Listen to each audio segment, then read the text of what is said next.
Hello, good evening. Welcome to North West Tonight, Monday evening. Thank you very much for joining us. I'm Roger Johnson. Here's our top story. There's cross-party support after our report on the woman from Cheshire who lost her inheritance after taking a job in a supermarket. North West Tonight revealed last week how hundreds of carers overpaid in error are now facing repayment demands. Also tonight, the impact of Hillsborough 35 years on. One victim's relatives may leave the country to deal with the pain of their loss. Rain stopped play for months. How one of the wettest winters ever has wiped out so much grassroots sport. County on the up. Ecstasy at Edgeley Park as Stockport celebrate a third promotion in 6 seasons. Honestly, it means so much to me. I'm so happy that we got up.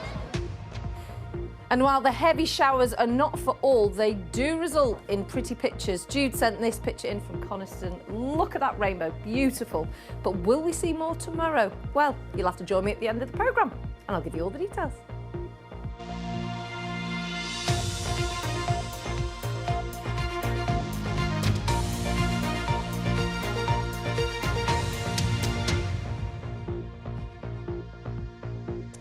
Well, earlier this month we brought you the story of Vivian Groom from Cheshire who had her £16,000 inheritance seized because she'd been overpaid carers allowance by the government. It was Phil McCann's story. He's here, as you can see. And it's because she'd been working in a minimum wage job in the local co-op while also caring for her mum. Since then, the Department of Work and Pensions has been defending itself, but some politicians, as Phil's about to tell us, at the very highest levels have been calling for change. And we've heard from the Labour leader, Sir Keir Starmer, today. Yeah, and he was responding to that case that you mentioned of Vivian Groom from Cheshire, prosecuted, and then 2 weeks ago she was in court so that her inheritance could be seized under the Proceeds of Crime Act, despite her insisting that when she took that minimum wage job at the local co-op all those years ago, a social worker had told her she didn't need to declare it to the Department of Work and Pensions. Some years later, she then, well, the DWP got in touch and said that because she hadn't declared that job, she had to repay every penny of carer's allowance she'd ever been paid, £16,000. When her mum passed away, the DWP prosecuted her so that her inheritance of around £16,000 could be seized. And when we reported on it a couple of weeks ago, it unleashed a wave of criticism because many other people have been in that similar position to Vivian, but also because the DWP has access to earnings data from its own tax department, so it knows how much people on carers allowance are earning and if they have jobs that they haven't declared, so it can step in earlier and stop these overpayments before they reach such large amounts. Now, I asked Sir Keir Starmer about this last week when he was visiting Barrow and Furness. I'm very concerned about this from a human point of view. You've got individuals and their families who, through no fault of their own, have got into this position where the government is now asking them to repay money. But something's gone very wrong here. We cannot allow that to happen again. But whatever the outcome, it's got to be fair to those that were providing the care in the first place. I suppose the problem is in many cases people take it in good faith, don't they? And once they've spent it, they spend it in good faith as well. It's not just Keir Starmer who's been talking about this. Yeah, these have been termed honest mistakes by a group of MPs who looked into this a few years ago. We heard today from Sir Ed Davey, the leader of the Liberal Democrats. We did ask them for an interview, but they gave us a statement.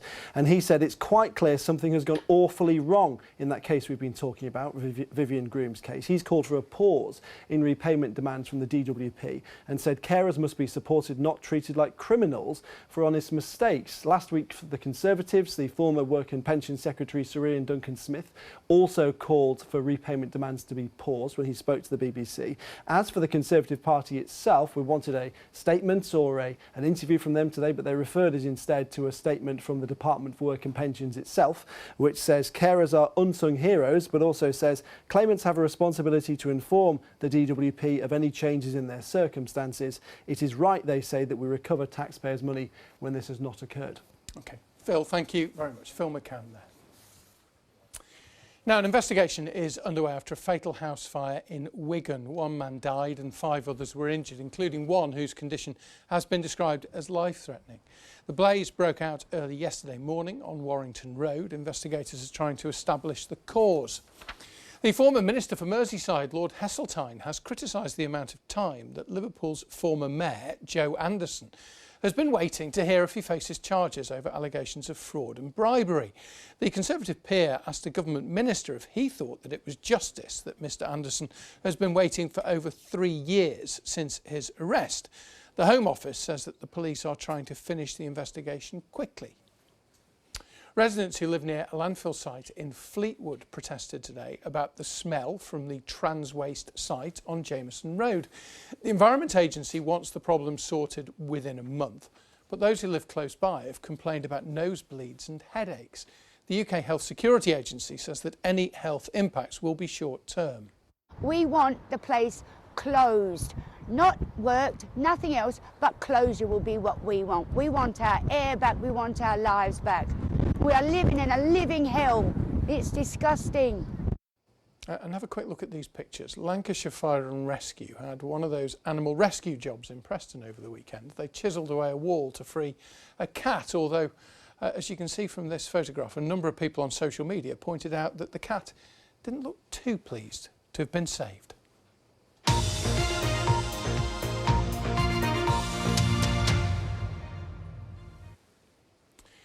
It's 35 years ago today that the fatal crush happened at the FA Cup semi-final at Hillsborough, leading to the deaths of 97 Liverpool football supporters. Now one woman whose mum died that day says that she is thinking of leaving the country to find peace. Becky Shah joined the commemorations remembering her mum Inga today, along with many other people, and our Merseyside reporter Andy Gill followed the day's events. John Alfred Anderson, Colin Mark Ashcroft. At the Hillsborough Memorial in Liverpool city centre, relatives and survivors read out the names of the 97 men, women and children who died. It takes 4.5 minutes to read the full list. More than 100 people gathered here to mark the 35th anniversary, among them the daughter of Inga Shah. Becky Shah was just 17 when her mum died. She says the pain is still so raw, she's thinking of emigrating. I think that leaving the country is probably going to be my way of finding peace. I just don't think that I can stay here any longer. As soon as this is all over, I would like to leave, and I think that's going to be my way of finding peace. Graham Wright was just 17 when he died at Hillsborough. People say 35 years, but that's a blink of an eye to us because we live this every day, really. Today is about coming together, coming down to the Hillsborough Monument and seeing people that give us strength every year. A number of survivors were here too. It's just a time to reflect on what happened back then. Still the burning injustice that, nobody ever truly has been held accountable for what happened. And obviously you see the people here, it still means something to the city of Liverpool, to the fans, to the survivors, to the families. It still means a lot. At the town hall, the Lord Mayor led the minute's silence and a bell tolled 97 times. At Anfield, current and former players laid wreaths at the memorial outside the stadium, and some relatives came here to a private gathering. These are friends now. We were thrown together in a club 35 years ago that none of us wanted to be a member of. We were thrown together and we've, through all our battles, we've become friends. Back in the city centre, they sang the Liverpool anthem.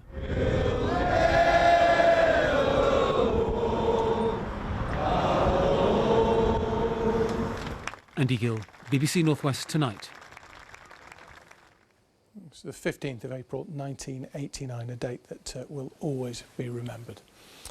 Now, if you're a regular viewer of the programme, you'll know that a few years ago we reported on my nephew Max, who had a heart transplant. Lots of people still ask me how he's doing, which I always appreciate, and I'm pleased to say that he's now a strapping 16-year-old. Well, when Alex Newlove from Preston died suddenly 4 years ago, his mum, Judy, made the decision to donate his organs. It saved 6 strangers. Chloe Prescott was one of them, and Judy is now firm friends with Chloe's mum.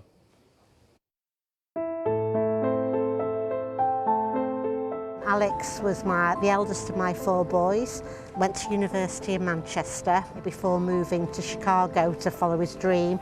He came home, as he always did, for Christmas in 2019, and he had a sudden massive brain hemorrhage, and sadly there was nothing they could do to save him. Chloe was obviously born with congenital cataracts. She was found to have spina bifida, and then they found that she had hypertrophic cardiomyopathy. So since she was born, she would had a bit of a rough time. At the age of 17, she was diagnosed with heart failure. And then we were kind of like just praying and hoping for a new heart. 2 young lives, Chloe and Alex. 2 mums, Judy and Tracy. Strangers with one incredible bond. Alex was 27 when he died in January 2020. I remember being in the accident and emergency department at Manchester Royal Infirmary, and I just remember the words coming out of my mouth, he'd want to be an organ donor. I instinctively knew that would be what Alex would want, but we'd never had that conversation. Having that conversation is the mum's central message. The organ donation law may have changed, in part because of my nephew Max, but a grieving family always has the right to say no. For those waiting for a possible match, yes is the ultimate gift. It's an emotional roller coaster. You have to pass a number of tests and tissue. It could be blood donation, like blood matches. And then you get offered one. It's not a match, you're up, you're down, you're up, you're down. We were offered 3. You're just wishing for that one special gift. But when it's given, it's the most amazing feeling ever. And recipients are allowed to write using their first names to thank their donor's family. Chloe lived for another 3 years with Alex's heart before she died from complications last year. But she had already written to say thank you. Chloe wrote a beautiful card, thanking us. Just brings a massive amount of comfort when you've, to lose your son or your daughter or partner. It's just huge, and that thank you, even if it's on a simple card, is so gratefully received. Through social media, it is increasingly common, if both parties are willing, for recipients and their donor's family to meet. Max met the Balls, whose daughter Kira gave him the ultimate gift the year after his transplant in 2017. If it wasn't for Judy allowing Alex to donate these organs, I would never have gotten an extra 3.5 years with my girl, which I managed to take on holiday. We went shopping, and by God, if she knew I was sat here now, she said, Coronation Street's along that road, Mum. Yeah, Chloe, there's your Coronation. So Tracy did what massive Corrie fan Chloe would have wanted and showed her friend. That 3 years, that holiday in Turkey, they make me feel proud of that decision. I'm so thankful for that.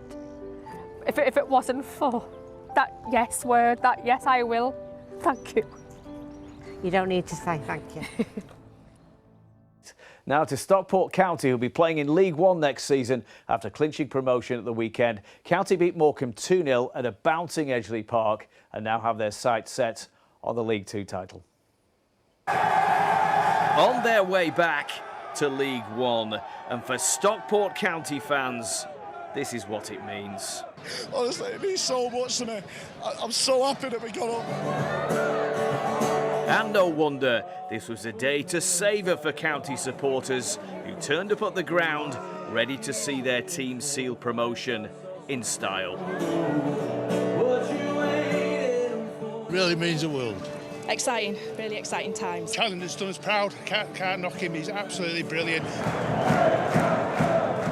And in front of a raucous 10,000 sellout, the team rose to the occasion with a dominant 6th win in a row, with Isaac Olafe's thumping close-range volley getting the promotion party started before Fraser Horsfall's powerful header put the cherry on the cake in first half stoppage time.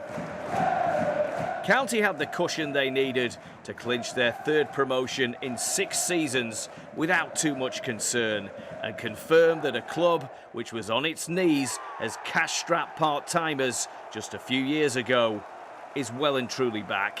What a day for Stockport County then, and these fans who've seen more than their fair share of tough times, but will now be watching their team play in League One. The only question now, of course, is will they be going up as champions? Always as champions. I've been a supporter of Stockport County for 30 years. I came with my dad when I was their age, and now I can bring my kids. It's unbelievable. Absolutely amazing. It's just been the best season ever. Amazing feeling.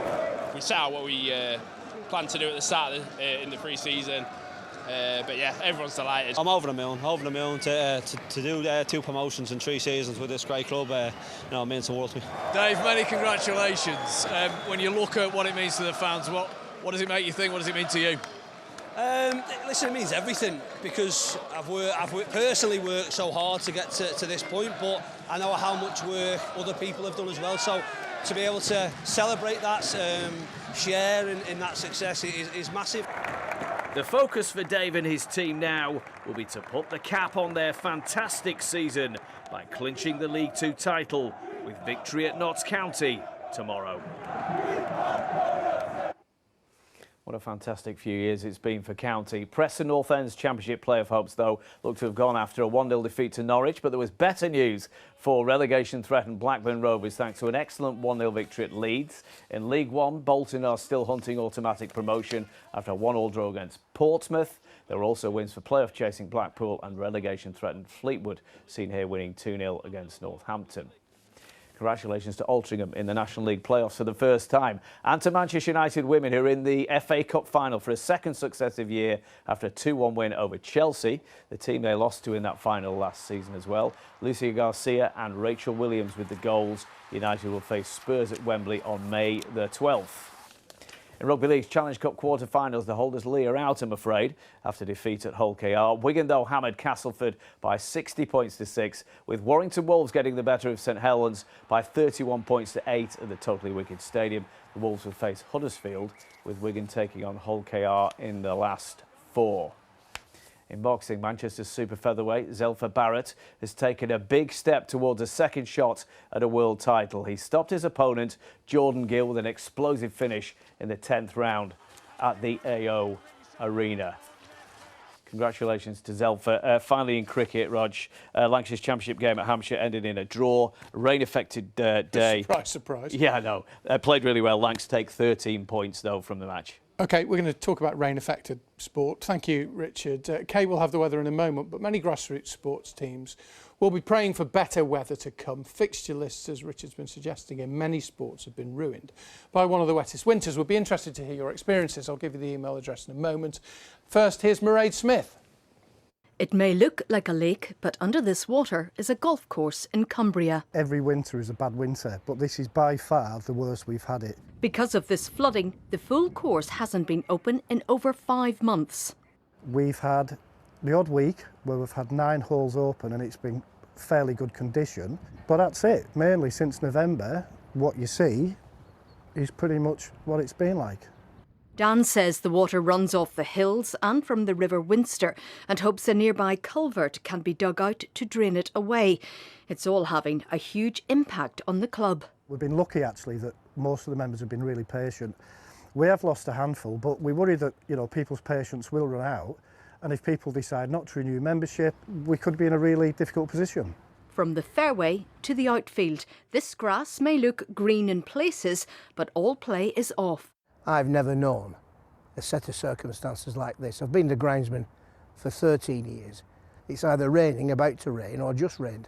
At the moment, the pitch is absolutely saturated. I think many outfields are resembling rice fields. They're so wet. The Lancashire Cricket League has postponed the start of the season for 2 weeks. If this is the future, we're in a mess. People will say, well, start the season later. That's okay, but we all have professionals. And if we start the season later and finish the season later, the professionals will have had to go back to their own country. Delaying the league means a drop in game time, an issue that's also hitting grassroots football in Liverpool. Sometimes our coaches send a picture of how wet the pitches are. It's quite hard to handle it. Then I basically have nothing to do for the rest of the day. I'm just chilling at home. I like to play football, and then when I hear it get cancelled, I get annoyed. These boys have played less than half of their matches because of waterlogged pitches. We pay the leagues for these games, for the times on the pitches, but the kids are just not getting the run out at all. They won't get the games back because there's too much other stuff going on. Grassroots football is suffering. I love football and I just hate it when it gets cancelled. Football's my favourite thing in life, but then once it rains you don't get to go out. When football gets cancelled, I've been shattered. It shatters you not to play your game. Yeah. For kids like these, it's not just about putting the ball in the back of the net. Grassroots clubs in every sport need grounds that can bring people together in rain or shine. Mairead Smith, BBC North West Tonight. It's all your fault. I was about to say I feel personally responsible for that little boy. We'd be interested to hear your stories and see your photos and videos of how the rain has ruined your grassroots sport or your grandchildren's, your children's, whatever. Email nwt@bbc.co.uk. It's something we might return to if it carries on raining. Okay. Thank you, Roger. And yes, there is some rain around tonight. I thought I'd just start with a little chart. We have had the 8th wettest winter on record and globally the warmest March on record. Now, with temperatures on the rise, there's more moisture in the air. It's more likely to rain. It's not all due to climate change, though. It's also to do with the position of the jet stream, which drives our weather, and it has been driving fronts our way. But the good news, let's always end on the good news. Settled weather is coming for this weekend, so I hope you will be out and about playing football. Probably not so much today. We've seen a lot of heavy downpours or are more out and about at the minute. This is how it looked in Lancashire. Heavy rain clouds, some sunshine in between the clouds, led to some lovely rainbows. Thank you, Ted, for sending this picture in Trafford, Altrincham, earlier on today. So, like I said, there are further showers out and about at the minute and strong winds as well. We've got a yellow warning in force. That's valid until 10 o'clock tonight. We've had gusts today up to 65 miles per hour for coastal parts, 40 to 55 as we head through this evening. They will ease a little overnight, but it still will be blustery. Showers out and about at the minute, some heavy, possibly thundery, bit of hail in there. They'll clear through. And as we go overnight tonight, we will become dry. Now, it's still going to be blustery. The winds will be slightly lighter, but still a windy night and temperatures down to between about 4 and 7 degrees. So the good news, no showers so far in the forecast for tomorrow morning. Looks to be fine and dry. Some good spells of sunshine through the morning. It still will be windy, but the winds will continue to ease down. Just a risk of the odd isolated shower or two into the afternoon, especially further towards the east that you are. With temperatures, given that sunshine, getting to about 12 degrees, 54 in Fahrenheit, which is actually just slightly below average for the time of year. So while it feels cold, it's not exceptionally cold. Then as we head midweek, it's this area of high pressure that's going to continue to build in, which will settle the weather down towards the weekend. A couple of weak fronts, though, in the forecast just ahead of that settled weather coming our way. So Wednesday, it starts off fine, dry and sunny, best of the sunshine at first. We are going to see cloud increasing through the day. Some outbreaks of rain likely for the Isle of Man and for Merseyside later on in the day, but away from there we should see a fair bit of dry and fine weather. Broken cloud, sunny spells, the winds won't be as strong, temperatures getting to still only about 10 or 11 degrees. But those temperatures start to pick up, so as we get towards the weekend, especially Saturday and Sunday, we should be hovering between about 13 and 17 degrees. So we end on positivity, Roger. Well, that's good to know. Thank you very much. No laughing matter the weather, is it, at the moment? It's not. No. On which note, yes. When you walked into the office today, a few people were reminded of a great moment in TV comedy. Oh, yeah, nice Can one, you imagine Dave. what the You little Trigger? Can you imagine what the? Look at that suit. Unbelievable. I would say this was a power suit, although I'd say Trigger would be happy with this. Electric blue. You look great in it. Listen, yesterday, I don't know whether you were one of the runners taking part in the Manchester Marathon, second biggest marathon held in the UK. Well done to everyone who did it. We're going to leave you with some of the sights and sounds of a fantastic morning and afternoon of running. Thanks for watching. Have a great evening. Take care. 3, 2, 1.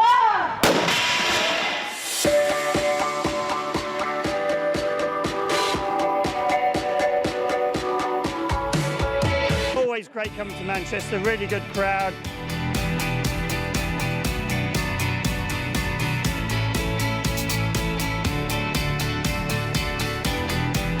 Yeah, I'm loving it so far, great atmosphere, yeah, just going to take it all in.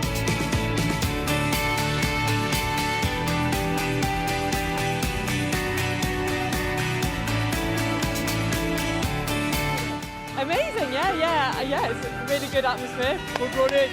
So give us a cheer if this is your first ever marathon.